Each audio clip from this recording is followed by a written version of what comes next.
Zoals minister en daarom minister. Në shini dakord pra shpallit hapur mbledhjen e 86 qeverisë Republikës Kosovës. Kjo mbledhje është thirrë për shkak se në mbledhjen para kësaj kishim lajmërim se Statuti i Trepçës do të kërkohet pra të rimerret vendim për Statutin e Trepçës në mënyrë që të kthehet në parlament sot, dhe në mënyrë që parlamentit mund të procedojë për seancën e ardhshme që është me 31-in. Procedura tjera vazhdojnë në parlament, ndërsa po ashtu në këtë takim të qeverisë kemi përfituar nga rasti, pra me shqyrtuar disa tema tjera. Rendin e ditës e keni para vetës, nëse dikush e kërkon fjalën për rendin e ditës, urdhani. Nëse s'ka, propozoj të kalojmë në aprovim, kush është për? Faleminderit, vot kundër a ka? Jo, abstenim, jo. Konstatoj se u aprovue rendi ditës. Pika e parë e rendit ditës është shqyrtimi i raportit punës të vitit 2018 edhe planit të veprimit të Koordinatorit Nacional për Kulturë, Rini dhe Sport për vitin 2019, pra e paraqet këtë teme ka propozu zyra e Qeverisë, ndërsa koordinatori është prezent me ne, i nderumi zoti Recep Hoti, i nderuam koordinator, pra i nderuam zoti Hoti, fjala është për ju. Faleminderit shumë kryeministër, të nderuar zëvendës kryeministra, ministra, zëvendës ministra, nderuar zoti sekretar, stafi përcjellës, media. Sot kam kënaqësinë që para jush prezantoj një raport pune të Koordinatorit Nacional për Kulturë, Rini dhe Sport, i cili është një program i hartuar në Qeverinë e Republikës së Kosovës dhe i cili është një program që është bërë ekskluzivisht për nxënësin dhe studentin e Republikës së Kosovës në të gjitha nivelet dhe pa përjashtim, duke përfshirë ekskluzivisht edhe komunitetet. Më lejoni të them që në fillim se programi nacional për rinin është programi hartuar mbi 2 parime themelore, që është gjithëpërfshirja dhe vijshmëria. Për herë të parë, Qeveria e Republikës Kosovës ka miratuar një program i cili në parimin e vet do të merr ta shtri filozofinë që prodhimin e vet, punën, angazhimet dhe veprimtaritë për nxënësin dhe studentin, të cilat bazohen në kurrikulat e Republikës së Kosovës dhe në aktivitetet jashtëkurrikulare, e realisht i përfshin të gjithë nxënësit pa përjashtim në të gjitha nivelet.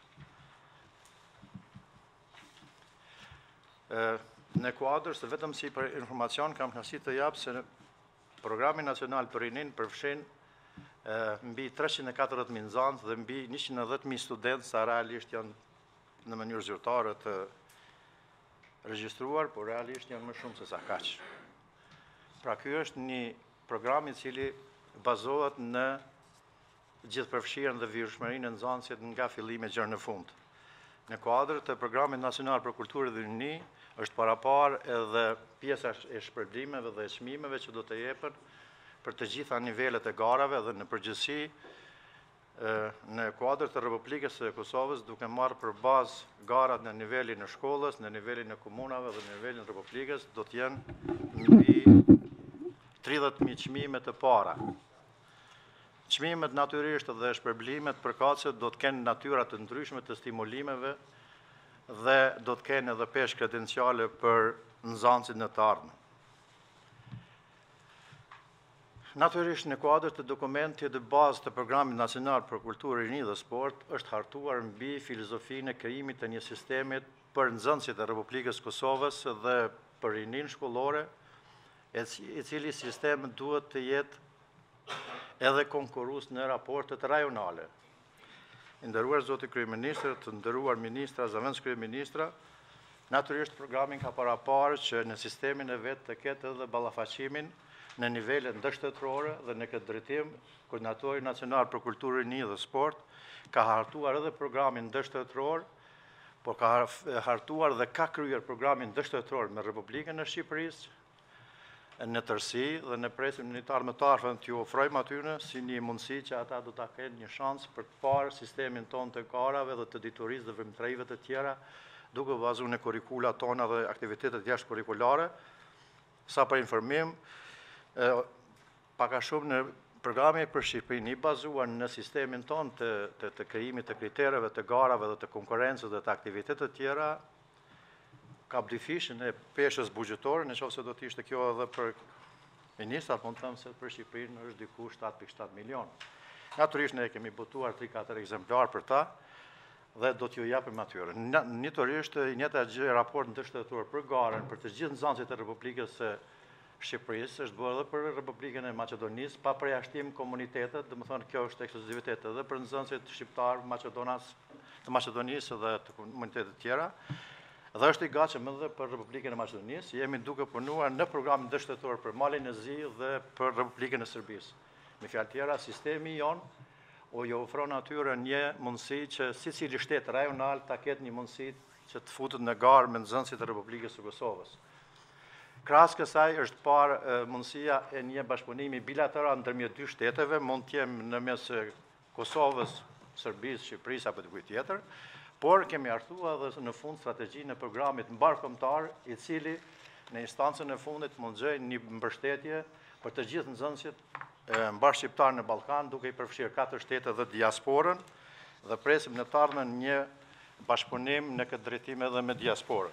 E gjithë programin për cilën ne po flasim është i bazuar dhe tashmë janë hartuar udhëzuesit përkatës për të gjithë nxënësit e Republikës së Kosovës.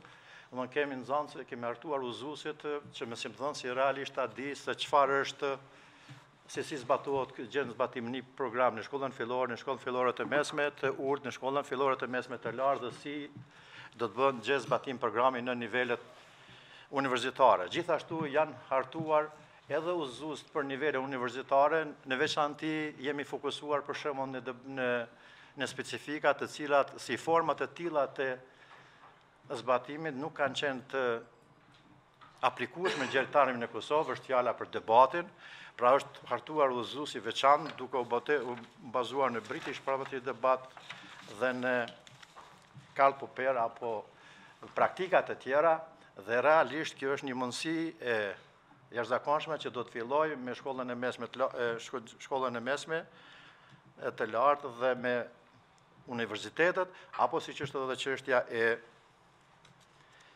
eseve hulumtuese, që është një prej çështjeve për cilën çdo nxënës nuk mund të kryejë maturën pa u nënshtruar, si thuaç, një mekanizmi të tillë që do t'ja ofrojë mundësinë që ai së paku të ketë bazat elementare për krijimin e një eseu hulumtues dhe rregulla përkatëse. Natyrisht, në kuadër të programeve që programi ka 3 shtylla themelore, do të thonë ditorin, kreativitetin kulturor dhe mendimin kritik dhe sportin. Në kuadër të sportit janë hartuar edhe rregullat e lojës dhe duke i parë kushtet dhe specifikat që ka Republika e Kosovës, ne kemi hartuar, kemi futur 4 disiplina për fillim, është disiplina e futsallit, e voleybollit, atletikës dhe shahut. Këto e kemi bërë kryeministët duke marrë parasysh edhe sfidat me cilat ballafaqohet vendi ynë dhe infrastruktura përkatëse, dhe kjo i plotëson nevojat në pjesën ndërmuese për të gjitha nivelet e komunave që realisht ne kemi në kuadër të shtetit tonë. Natyrisht, programi nacional nuk mund të ketë një bashkëpunim të fuqishëm dhe të suksesshëm pa mekanizmet kryesore dhe boshtor, siç është Ministria e Arsimit, e cila ka ofruar gjithë infrastrukturën e nevojshme, madje na ka ofruar edhe ministrin përkatës, dhe është një falëndrim i veçantë për ministrin, i cili ka ofruar gjithë mbështetjen dhe infrastrukturën që projekti i cili ndërlidhet ekskluzivisht me pjesën praktike të kurrikulës dhe jashtëkurrikulare të ecë mbar. Po ashtu janë nënshkruar të gjitha marrëveshjet me komunat të Kosovës ose me pjesën ndërmuese. Kemi pasur një bashkëpunim të jashtëzakonshëm edhe me komunitetin serb dhe për çështjen aktuale me cilën ndodhet vendi në raport me kërkesat e tyre që ndërlidhen me politikën, ata nuk e kanë ngrirë pozicionin, por është e ngadalësuar puna pak në raport me ta, por janë të entuziastë për programin dhe mbështesin fuqishëm.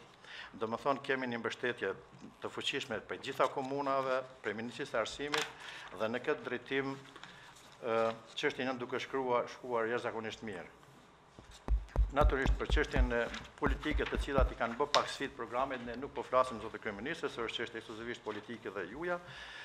Pritshmëritë e programit, ç'është programi nacional për Republikën e Kosovës. Është një program i cili nuk bazohet vetëm në përfshirjen praktike të kurrikulave të cilët ka hartuar Republika e Kosovës nga fillimi deri më sot, por është një program i cili e vën nxënësin në qendër të vëmendjes, në qendër të vëmendjes në shkollë, në qendër të vëmendjes në familje, në qendër të vëmendjes në rrugë, në sheshe dhe gjithandej.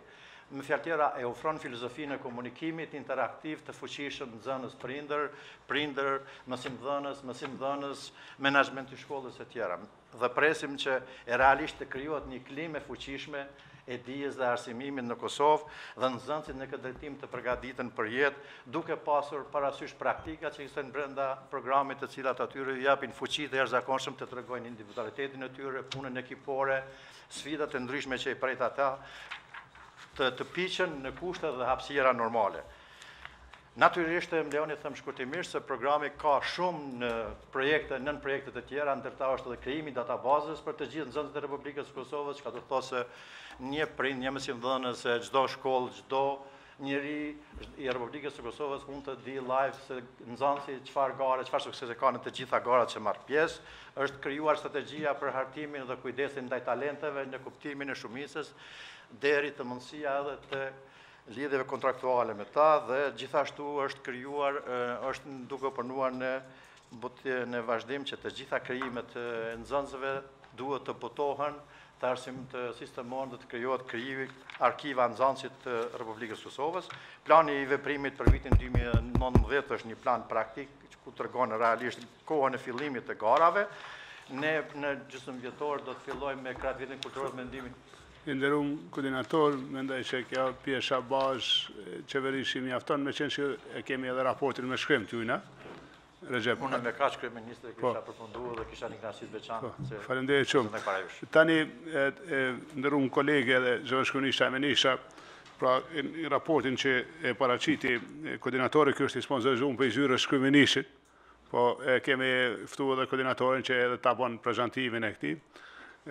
Ju kisha lutë nëse ka për diskutim lidhur me këtë raport të koordinatorit, nëse jo propozoj po ashtu që të kalojmë në aprovim të këtij raporti, kush është për. Faleminderit, a ka vot kundër? Jo, abstenim, jo, konstatojmë se u aprovue pra raporti punës që e paraqiti koordinatori hoti. I nderuar koordinator, ju faleminderit. Tani mundeni mu leru në ndërkohë në tema të tjera. Ne do të vazhdojmë me disa tema dhe jemi në temën e dytë të renditës së shqyrtimi i propozim vendimit për ndryshimin dhe plotësimin e vendimit të qeverisë numër 05/49 të datës 29/05/2018, Ministria e Zhvillimit Ekonomik, Ministri Valdin Luka, Ministër, fjala për ju. Faleminderit shumë kryeministër, i nderuar kryeministër, të nderuar zëvendës kryeministra, të nderuar ministra, kolegë dhe zëvendës ministra. Në përputhje me ligjin për Trepçën, Bordi Mbikëqyrës i Ndërmarrjes Trepça Shoqëria Aksionare ka draftuar statutin e ndërmarrjes në përputhje me aktet ligjor në fuqi. Ky dokument mundson zbatimin e ligjit për Trepçën, si dhe adresohet çështje kryesore për konstituimin dhe funksionalizimin e ndërmarrjes. Në pajtim me dispozitat e ligjit për Trepçën, gjatësisht nenin 6.2, ky statut propozohet nga Bordi Mbikëqyrës i Ndërmarrjes dhe i njëjti aprovohet nga Kuvendi i Kosovës. Të nderuar kabinet qeveritar, me lëni të njoftoj që MZHE gjatë muajve të fundit ka akomoduar kërkesat e të gjitha palëve. Për këtë qëllim janë themeluar 2 grupe punuese teknike me përbërje të gjerë, të cilat grupe punuese kanë paraqitur rekomandime të përbashkëta për Bordin Mbikëqyrës të Trepçës dhe sindikat. Me lëni të konfirmoj që versioni aktual i cili kërkon aprovimin tuaj për procedim me tutje në Kuvendin e Republikës së Kosovës gëzon mbështetje të gjerë. Prandaj, me lëni të kërkoj nga Qeveria e Republikës së Kosovës të aprovojë plotësim ndryshimin e këtij projekti statuti dhe i njëjti të procedojë sipas dispozitave ligjore në fuqi Kuvendit të Kosovës për miratim final. Ju falenderoj. Faleminderit ministër Luka. Nëse dikush e kërkon fjalën për diskutim, po urdhra zëvendës kryeministër Hoxha. Faleminderit zoti kryeministër, të nderuar kolegë, unë dëgjova me vëmendje ministrin Luka. Një pyetje që kam ka të bëjë me asetet. Me sa di unë përmes ligjit ka qenë e përcaktuar mundësia që të ketë një fizibilitet.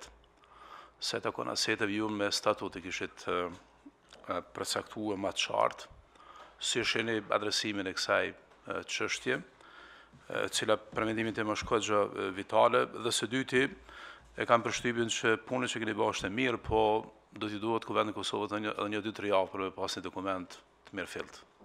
Sa unë e pash,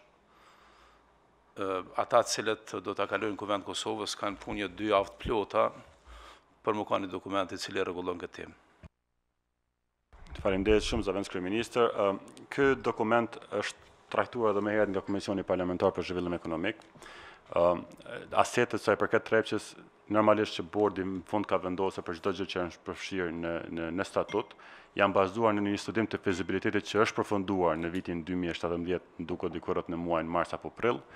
Dhe gjithashtu do të bëhet edhe një vlerësim pas aprovimit dhe regjistrimit të Trepçës si shoqëri aksionare, prapë do të bëhet një vlerësim për vlerën aktuale financiare të këtyre aseteve, që do të paraqiten pastaj në certifikatën për të azhuruar të biznesit të Trepçës.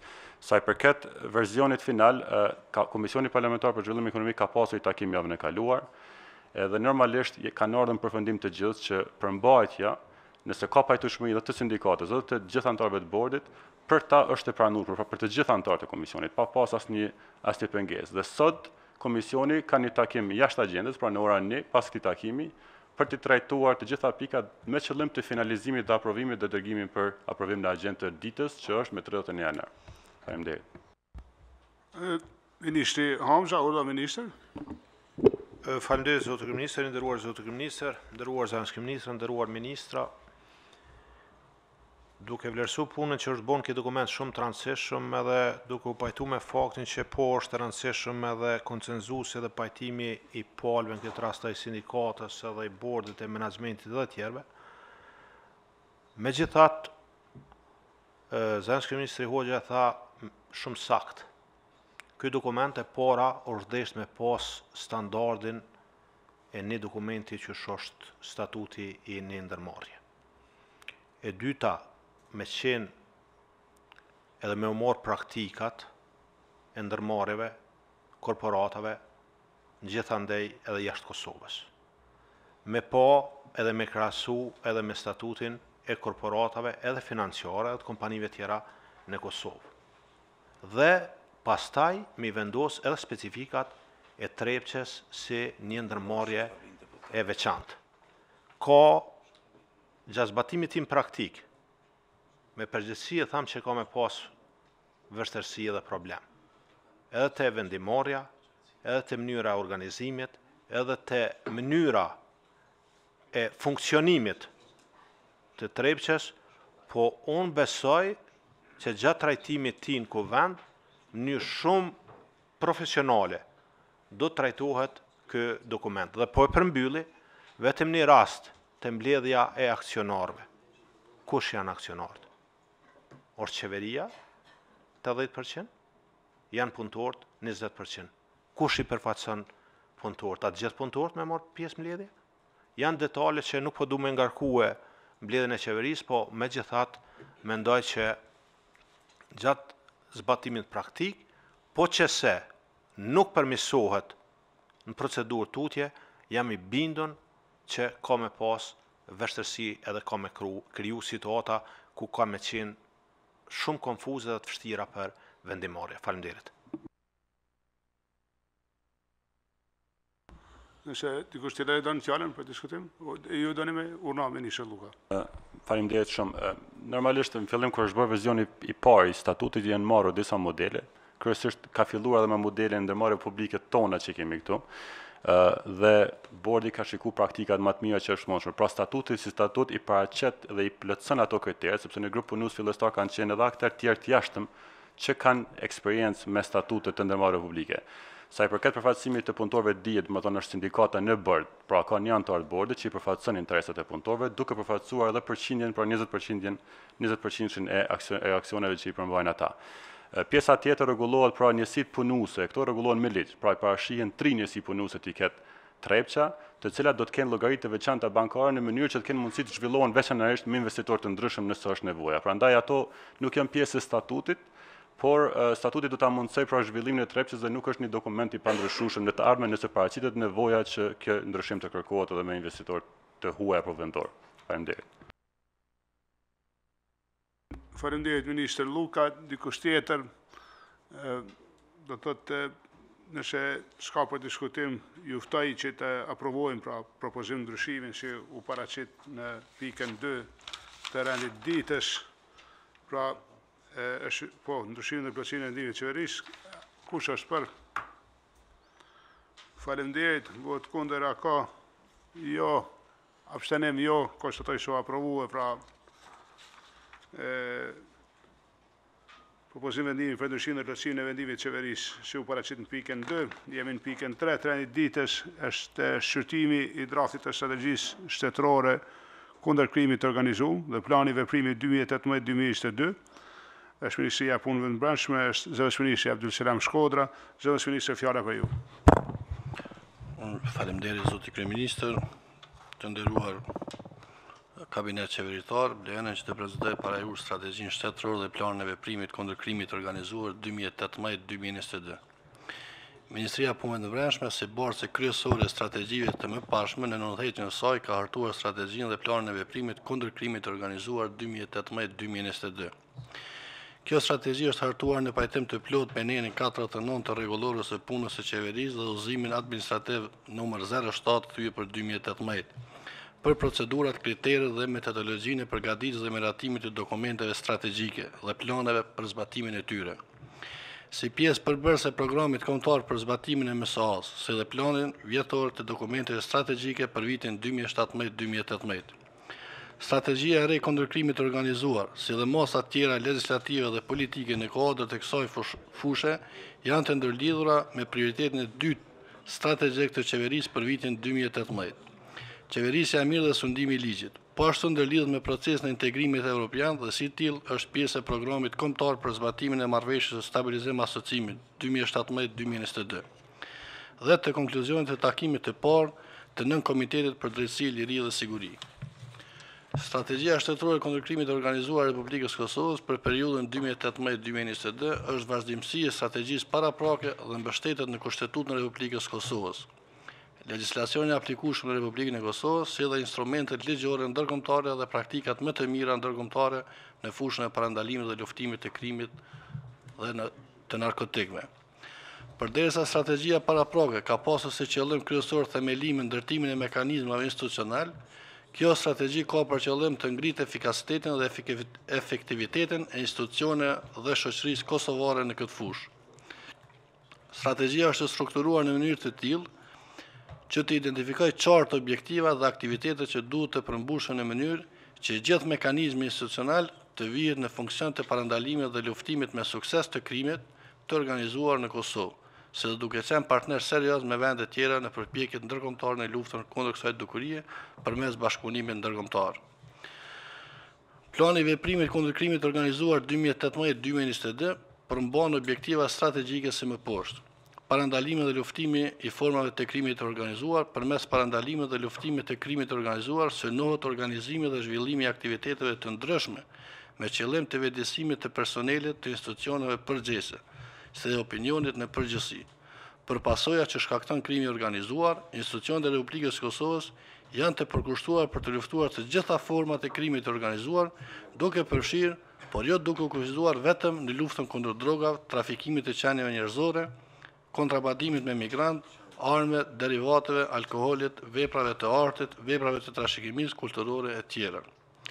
Fuqizimi me temë i kapaciteteve në parandalimin dhe luftimin e krimit të organizuar. Për të luftuar me sukses krimin organizuar, është e domosdoshme që institucionet përgjithëse të kenë kapacitete të mjaftueshme njerëzore, të aftësuara dhe të specializuara për luftë efikase kundër krimit të organizuar. Për shkak të kompleksitetit që ka krimi organizuar, është shumë e rëndësishme që strukturat që merren me parandalimin dhe luftimin e krimit të organizuar të kenë mjete teknike dhe teknologjike bashkëkohore dhe të standardizuara. Gjithashtu është shumë e nevojshme sigurimi i hapësirave të domosdoshme për punë për të gjitha institucionet përgjithëse, si dhe organizimi institucional në funksion të forcimit të kapaciteteve në luftën kundër krimit të organizuar. Zhvillimi, bashkëpunimit dhe koordinimin në mes të aktorëve vendor dhe ndërkombëtar në parandalimin dhe luftimin e krimit të organizuar. Për të luftuar me sukses krimin organizuar, është e nevojshme që të ekzistojë bashkëpunimi dhe koordinimi brenda institucional midis sektorëve dhe niveleve të organizimit. Bashkëpunimit dhe koordinimin interinstitucional midis institucioneve është kusht për një punë më efikase në parandalimin dhe luftimin e krimit të organizuar, sidomos në procesin e shkëmbimit të informatave, shkëmbim të përvojave, si dhe veprime apo operacione të përbashkëta. Të gjitha institucionet përgjithëse duhet të marrin pjesë aktive në parandalimin dhe luftimin e krimit të organizuar përmes bashkëpunimit dhe koordinimit të aktiviteteve. Andaj, duke marrë për bazë rëndësinë e kësaj strategjie, në parandalimin dhe luftimin e krimit të organizuar në Republikën e Kosovës, kërkoj nga ju i nderuar kabinet miratimin e strategjisë dhe planit veprimit kundër krimit të organizuar 2018-2022 dhe procedimin e saj të mëtejmë për nënshkrimin të kryeministrit të vendit. Faleminderit shumë. Faleminderit zëvendësministri Abdul Selam. Shkodra e kërkon dikush fjalën për diskutim për strategjinë shtetërore kundër krimit të organizuar dhe plani veprimit 2018-2022. Nëse jo propozoj të kalojmë në aprovim, kush është për? Faleminderit, vot kundër a ka? Jo, abstenim, jo, konstatoj pra se u aprovue strategjia kundër krimit të organizuar dhe plani veprimit 2018-2022. Jemi tashti në pikën 4 të një ditës, kisha dash me dhoni shpjegim para vetë kësaj pike, koma përpara Qeveria e vendit ka vendos që një zonë caktume që njihet tashmë si Prishtina e Re, me ndërtue pra lagjen ta quaj ashtu administrative, qeveritare dhe lagjen e insioneve. Jemi të vetëdijshëm edhe mund kujtohet, domethënë nga shtatori i vitit 17 ne jemi në qeveri, mandatin e kem deri 21, nëse mbajmë këtë mandat deri 21, kur shkojmë, ne e lojmë Kosovën në gjendjen e njëjtë të infrastrukturës insionale. Ndoshta jo të njëjtë, po edhe ma keq. Që do të thotë se ne vazhdojmë me marrë me qira, vazhdojmë me i pas insionet shpërndame në një mënyrë jashtë të dinitetshme, pra në përplot objekte, edhe kësaj pra edhe ngulfatin që ja bojmë kryeqytetit me prezencën e insioneve qendrore në kryeqytet. Atëherë vendimi i qeverisë pra për mbajtjen ose për ruajtjen e një zone të caktuar për lagjen qeveritare ka qenë shumë i mirëpritur, ka ardhur edhe si propozim në këtë rast edhe i zëvendësministrit Pacolli, po pastaj në obligime pra ka marrë edhe Ministria e Administratës Publike, edhe zoti Aksillar, edhe procesin në një mënyrë po them është lancu. Mirë po ne ende nuk kemi ardhur te momenti kur ne e zgjedhim një model ose e nisim projektin ma konkretisht.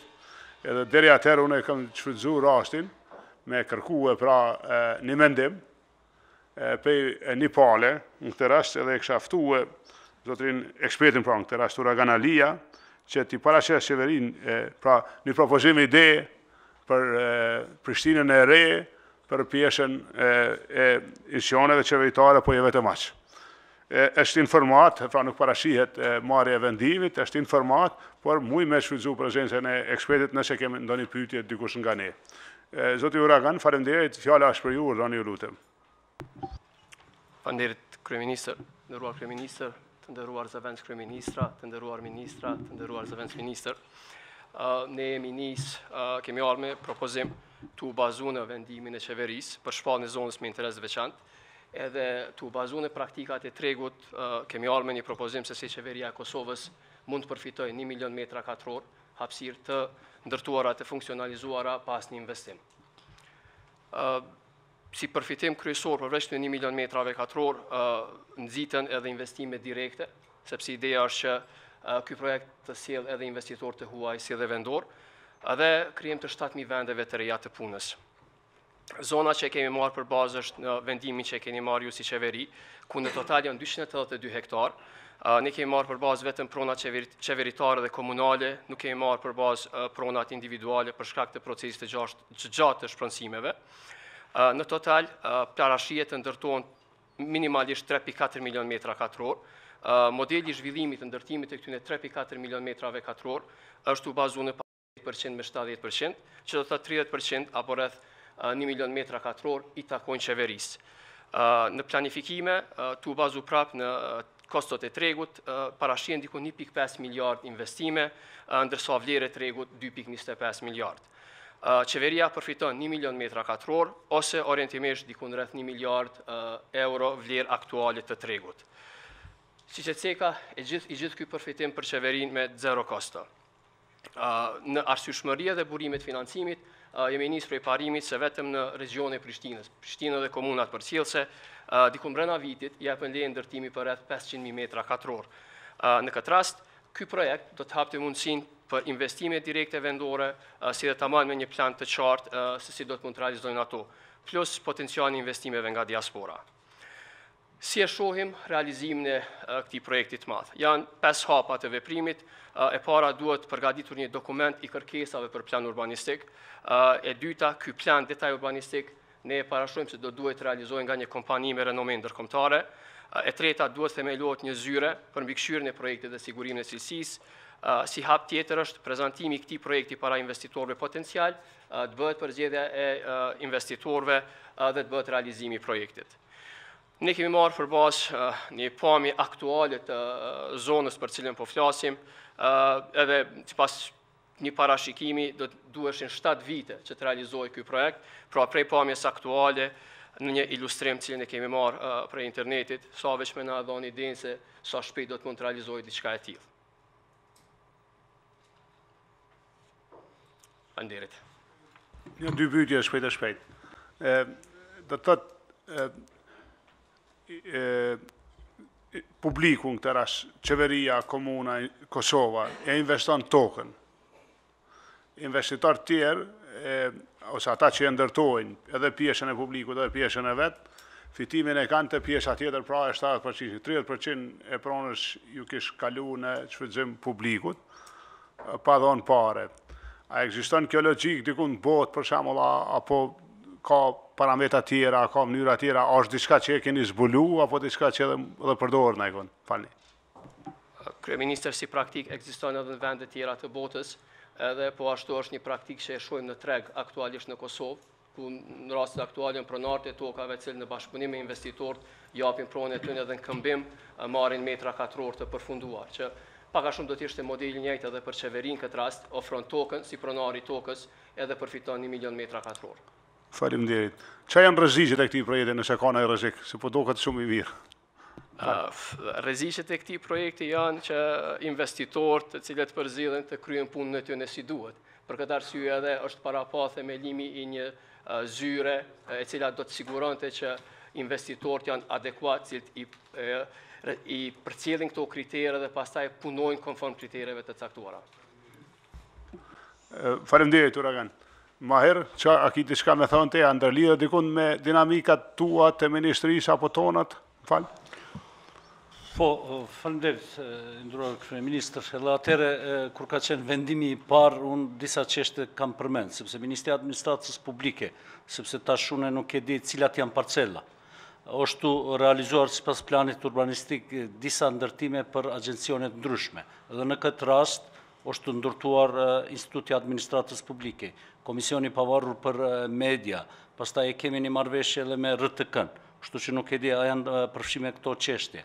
Pastaj të saksohet pronësia qeveritare edhe komunale, a duhet të bëhet edhe një pagesë shtesë për shpronësime, sepse e ndryshon koston, edhe si treti, nderuar kryeministër, na para disa kohë kemi marrë edhe disa vendime sa i përket akomodimit, atëherë duhet të harmonizohen të gjithë vendimet qeveritare. Faleminderit. Na majer ato që kemi marrë vendim beshaj nuk vijen pikpyetjes, ato janë më urgjente, ato nuk po flasim për 7 vjet, po për më shpejt. Mund të interferohen, duhet të analizohet mirë. Faleminderit. Dikush tjetër a ka urna ministër i financave, ministri Bedreamsha. Faleminderit zoti kryeministër. Faleminderit kompanisë për prezentimin, po në ekonomi kur gjë falë s'ka. Edhe kjo nuk është falë, sepse shteti investon tokën edhe toka ka vlerë. Edhe kjo është vlera cilën investon shteti. Edhe unë prita në këtë prezentim që me po këtë ndërlidhje edhe besoj që si kompani keni shiku që Kosova ka ligjin për partneritet publiko-privat, edhe ka praktika gjithandej forma ndryshme të bashkëpunimit të partneritetit publiko-privat, dhe një çështje tjetër që duhet të qartësohet, pjesa më e madhe e kësaj është pronë komunale. Komuna a do të jep pronën e vet, a do ta përdor komuna për nevojat e veta këtë pjesë, apo qeveria don me përdor, edhe atëherë do të mja kompenzu pronën komunës, apo komuna ja bart pronën falë qeverisë, që unë nuk e shoh që është krejt e thjeshtë edhe lehtë. Prandaj është praktik e njohur, sa i përket legjislacionit Kosovë ka ligjet, dhe unë besoj në harmoni me këto, kjo çështje do të më u trajtue. Faleminderit shumë.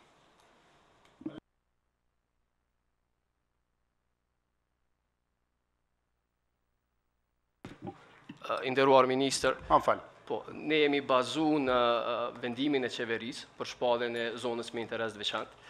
Tjetra që kemi marrë për analizë, zona për cilën po flasim aktualisht, nëse flasim për are, është dikun çmimi prej 10.000 deri 15.000 euro maksimum që ka vlerë, ndërsa me këtë koncept qeveria do të përfitonte dikun mesatarisht rreth 30 deri 35.000 euro për një are tokë. Përfitimi i investitorëve në këtë rast do të ishte që nga metrat katror që do ndërtoheshin, ato pastaj i shesin në bazë të vlerës tregut edhe kështu të dy palët përfitojnë.